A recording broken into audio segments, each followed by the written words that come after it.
बहुत प्राचीन समय की बात है। एक छोटे से नगर में एक साधारण सा व्यक्ति रहता था, जिसका जीवन अत्यंत कठिनाइयों से भरा हुआ था, पर उसके हृदय में भगवान शिव के प्रति अटूट श्रद्धा थी।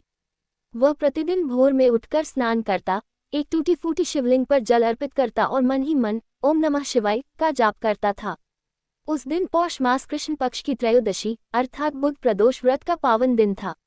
नगर में लोग अपने अपने घरों में दीपक सजा रहे थे, मंदिरों में घंटियों की ध्वनि गूंज रही थी, लेकिन उस भक्त के घर में अन्न का एक दाना तक नहीं था। फिर भी उसने निश्चय किया कि चाहे कुछ भी हो जाए, वह प्रदोष व्रत अवश्य रखेगा।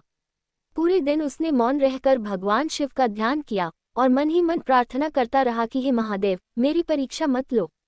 जैसे जैसे सूर्यास्त होने लगा, उसका शरीर थकान से कांपने लगा, पर उसकी आस्था और भी दृढ़ होती चली गई।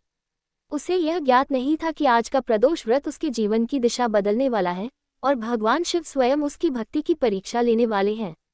सूर्य अस्त हो चुका था और नगर में प्रदोष काल आरंभ हो गया था। चारों ओर दीपों की मध्यम रोशनी फैल चुकी थी। मंदिर से ओम नमः शिवाय के मंत्र गूंज रहे थे, पर वह शिव भक्त अपने टूटे हुए घर के कोने में बैठा था। उसके पास न दीपक के लिए पर्याप्त तेल था, न पुष्प, न धूप, बस एक सच्चा हृदय था। जैसे ही उसने आंखें बंद कर शिव नाम का स्मरण किया, तभी अचानक दरवाजे पर जोर की आवाज हुई। बाहर एक अजनबी खड़ा था, फटे वस्त्र, थका चेहरा और कांपती आवाज। उसने भोजन और आश्रय की याचना की। भक्त क्षण भर के लिए विचलित हुआ, क्योंकि उसके पास स्वयं कुछ भी नहीं था। फिर भी उसने मन में निश्चय किया कि प्रदोष व्रत में आए अतिथि को निराश करना महापाप है। उसने अपने लिए बचा हुआ थोड़ा सा जल और एक सूखी रोटी उस अजनबी को दे दी। अजनबी ने उसे गहरी दृष्टि से देखा और कहा, क्या तुम जानते हो यह व्रत तुम्हें क्या देने वाला है? भक्त ने विनम्रता से उत्तर दिया, मुझे कुछ नहीं चाहिए प्रभु, बस मेरी भक्ति स्वीकार कर लीजिए। ये सुनकर अजनबी मंद मुस्कुराया और अदृश्य हो गया। उसी क्षण आकाश में बादल गरज उठे, वायु तीव्र हो गई और दीपक की लौ बिना हवा के भी स्थिर जलने लगी। भक्त का हृदय भय और श्रद्धा से भर गया। उसे अनुभव हुआ कि यह कोई साधारण व्यक्ति नहीं था, ये तो स्वयं महादेव की लीला थी। पर ये तो केवल शुरुआत थी। महादेव अब उसकी भक्ति की अंतिम और सबसे कठिन परीक्षा लेने वाले थे। अजनबी के अदृश्य होते ही वह शिवभक्त गहरे विचार में डूब गया। उसका हृदय तेजी से धड़क रहा था, नेत्रों से अश्रुधारा बहने लगी और शरीर में एक अनोखी ऊर्जा का संचार होने लगा। प्रदोष काल अपने चरम पर था। तभी नगर के बाहर स्थित प्राचीन शिव मंदिर से अचानक घनघोर नाद सुनाई दिया, मानो स्वयं कैलाश से डमरू की ध्वनि उतर आई हो। भक्त भयभीत होकर मंदिर की ओर चल पड़ा। जैसे ही वह मंदिर पहुंचा, उसने देखा कि शिवलिंग से स्वतः दिव्य प्रकाश निकल रहा है, पुष्प बिना अर्पण किए बरस रहे हैं और गंगा जल की सुगंध पूरे वातावरण में फैल गई है। वहां उपस्थित लोग स्तब्ध थे, कोई कुछ बोल नहीं पा रहा था। उसी क्षण मंदिर में वही अजनबी पुनः प्रकट हुआ, पर अब उसका स्वरूप बदल चुका था। जटाओं से गंगा प्रवाहित हो रही थी, मस्तक पर चंद्रमा शोभायमान था और त्रिनेत्र से करुणा झलक रही थी। भक्त भूमि पर गिर पड़ा। शिवजी ने गंभीर किंतु मधुर स्वर में कहा, हे भक्त, तूने बुध प्रदोष व्रत को कर्मकांड नहीं, करुणा और त्याग से पूर्ण किया है।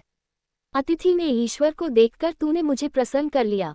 ये कहते ही महादेव ने अपना त्रिशूल भूमि पर टिकाया और घोषणा की कि जो भी मनुष्य सच्चे हृदय से प्रदोष व्रत रखेगा, उसके जीवन से दरिद्रता, रोग और भय नष्ट हो जाएंगे। भक्त के लिए ये क्षण अवर्णनीय था। उसका जीवन अब पहले जैसा नहीं रहने वाला था, क्योंकि महादेव ने उसे अपना आशीर्वाद दे दिया था, पर कथा अभी पूर्ण नहीं हुई थी। महादेव के वचनों से पूरा मंदिर दिव्य प्रकाश से भर उठा। भक्त अब भी भूमि पर नतमस्तक था, उसकी आंखों से निरंतर अश्रु बह रहे थे।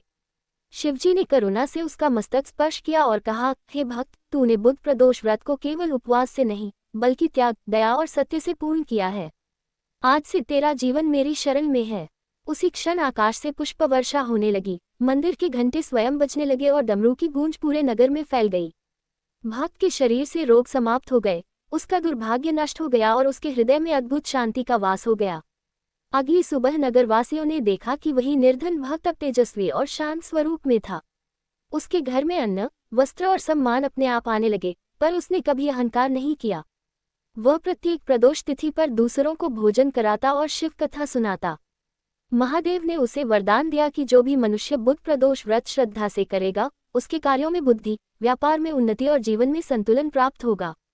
ये कथा पीढ़ी दर पीढ़ी सुनाई जाने लगी और लोगों का विश्वास और भी दृढ़ हो गया कि प्रदोष व्रत केवल व्रत नहीं, बल्कि महादेव से जुड़ने का मार्ग है।